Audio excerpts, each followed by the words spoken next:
You're still watching the City of Lagos TV show. Welcome to Education Lagos, where we take critical look at the educational sector in the City of Lagos. Today, we're going to be taking a look at one of the pillars of the themes agenda of Mr. Governor Babajide Sanwo-Olu, which is education.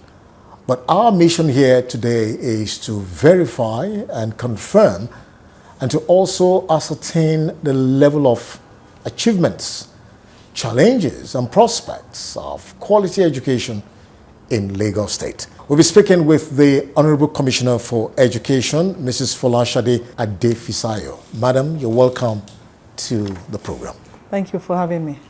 Can you share with us your experience and that of the ministry as a government parastatal in the year 2021 with regards to the critical, impactful achievements of the ministry in the area of initiatives, programs, projects, and of course, the challenges meeting up with the expectations of Lagosians? 2021 was a fairly challenging year. You know, we thought that COVID was restricted to 2020, but actually COVID reared its head again in 2021. And what we thought had receded to the past came up again. So how do we address this pandemic, which had affected everything? It had affected students going to schools, learning, teachers across the whole state. The Ministry of Health, working with us, decided that we would not close down schools because it looked clear that while the pandemic did exist, it just wasn't as virulent as we thought it would be, and it was affecting children much less than it was affecting adults. So it was decided that we would keep school open and classes continue. And how to get back to the former rhythm of school, many children having been out of school for such a long time, and teachers as well. But I think we were able to overcome that challenge, and so we were able to face the major initiatives that we wanted to face last year. The infrastructure was in such a state that it was best to make it a front burner item. So we continued to work on many schools, transforming, repairing, renovating many schools. And then we were also able to start to build schools as well. We looked at the outstanding schools that we found and we said, well, we're not going to leave abandoned projects. Any project that has been done up to now will complete. So we completed them early in 2021 and we're now able to start a new set of projects, which included boarding houses for boys and girls in the model schools, which included what we call two iconic types of structures. The first one is the new way that we are constructing our schools. We had reception inbuilt, so we changed the model of our existing schools. We have the E-type, the L-type, the I-type, and so on, all of them with some way of accessing the school properly. And we started building such classroom blocks across the state. We've just opened one of the new structures at Lemoro near Ibejuleki. That school also came with track and field so that people can enjoy sports in the school. And of course, having done that, we have actually set ourselves a pretty high standard that we must simply find a way to meet every time. We also had another iconic kind of structure. Working with technical partners, we decided that we would build green schools that wouldn't even use power from the mains. They are essentially built out of stacked containers on top of themselves. The roof is all solar panel so that during the day we trap the power and we use it.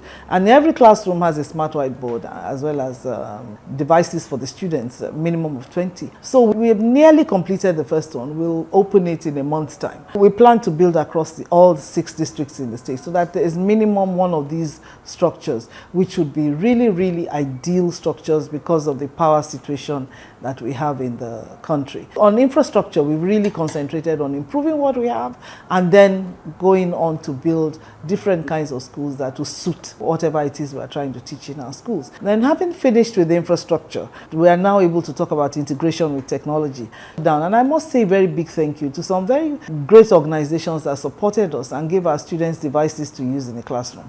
We strengthened this relationship further and we actually got into more relationships with online platforms where our students could go online and learn a lot. They could pace themselves, they could go into quizzes, chat rooms and so on. Chat rooms that were safe, and were essentially education oriented. At primary school, there was the Eco-Excel program. The Eco-Excel program is a program whereby we intentionally and deliberately decided to change the culture of the classroom, to change the way teachers teach, so it's more engaging and more interesting for the learners. Each teacher has a tab, and on that tab, we've actually put our curriculum, our own Lagos State scheme of work. They use this to teach, to support their teaching in the classroom. It also comes with a change in culture, how we manage discipline, the assessment, teaching and learning, so that if you go into any Eco-Excel school, you see that the students are actually enjoying their learning. Because what happens with many schools is that there are some good teachers, they teach well. If you have bad teachers, they teach badly. And research shows that the impact of a bad teacher on a child can actually exceed 2 to 3 years after the teacher has stopped teaching that child. So it's important to us that every child in Lagos State at least gets this standard of teaching, monitoring and evaluation, and found that the children are reading at a much higher level now. Practically every child can read from primary 1, which wasn't the case before. So that by primary 4, 5, 6, they are fluent and very, very effective readers. As an educationist too, I know that all research points out to the fact that no matter what you do with infrastructure, teaching resources in the classroom, if you don't get the teaching right, you are just wasting time and money. So teaching is actually the most critical factor in effective schools. And so we knew that we had to look into our teachers and their teaching methodologies. First of all, we didn't have enough teachers. We've been recruiting at a steady rate so that more and more of our schools are having more and more teachers. We've recruited over 5,000 in secondary schools and about 3,000 in our primary schools since we came on board, and they've been sent out to schools. Apart from that, it's good quality orientation programs. We train them on our expectations for them in the classroom, integrating technology and really integrating what we call 21st century skills, such as critical thinking, problem solving, collaboration, personal leadership, and so on, infusing and integrating it into the classroom. And we did that by changing our scheme of work. It's no longer just a listing of topics. Oh, on Monday, you are doing the skin in biology. No, but it also talks about integration with technology. Where can you find more materials online on the skin? So we have hyperlinks to all these sites. So you have a class like the skin, you put them in groups. You are teaching collaboration and teamwork. Again, we've significantly changed that. How is the result so far? Well, I think that is really the icing on the cake. First, let me start from the primary schools. Well, with the primary schools, we keep getting improvement in reading. School attendance has gone up to the 90s for the primary schools, and teacher attendance too, so the level of absenteeism is low. But now let's talk about WAEC results. Last year, we had about a 39% pass, that is 5 credits including maths and English. That was quite demoralizing and sad for us. We just had to sit down and re-strategize. And I can't tell you it was this particular strategy, but it included technology, teacher training, early morning quizzes, past question papers, and at the end of it all, the results went from 39% pass to 79.6. Now the challenge is to sustain that, which we are determined to do. For Lagos State, what is the policy thrust of the ministry with regards to informal education in order to improve skills that can serve industries and diverse sectors? Right now, we have a very interesting arrangement. We have our 5 technical colleges located in the Ibile, and they provide top-level training in technical and vocational education, refrigeration and air conditioning, computer studies. They provide a broad range of nearly 70 subjects actually. But we know the 5 are not enough, and they can only take like 10,000 students. So what do we do with the remaining who actually want to go into skills-based education? And that's why we recently introduced the concept of comprehensive schools, because we don't have the luxury of time, we don't have the luxury of funds to build spanking new technical colleges. So within our existing senior secondary schools, we've turned them into what we call comprehensive schools, where they're able to offer skills-based learning. So you either do the WAEC route or you do this. And for this one, we want to teach it at a world-class level. So apart from the fact that we are teaching things like plumbing, carpentry, makeover, fashion design, ICT, photography, and so on, so that there's something for everybody. I must say we are piloting in 12 schools, so it's not yet a policy thrust. It's to pilot it and see what it looks like. We are also going to teach them a plethora of skills, the skills that will enable them perform effectively. And that's why we are teaching them financial literacy, so that things like negotiation, you want to take a bank loan, learn how to write a letter of request, and we are working with Lagos State Employment Trust Fund so that at the end of their training, if they want to be entrepreneurs, we can give them a starter kit.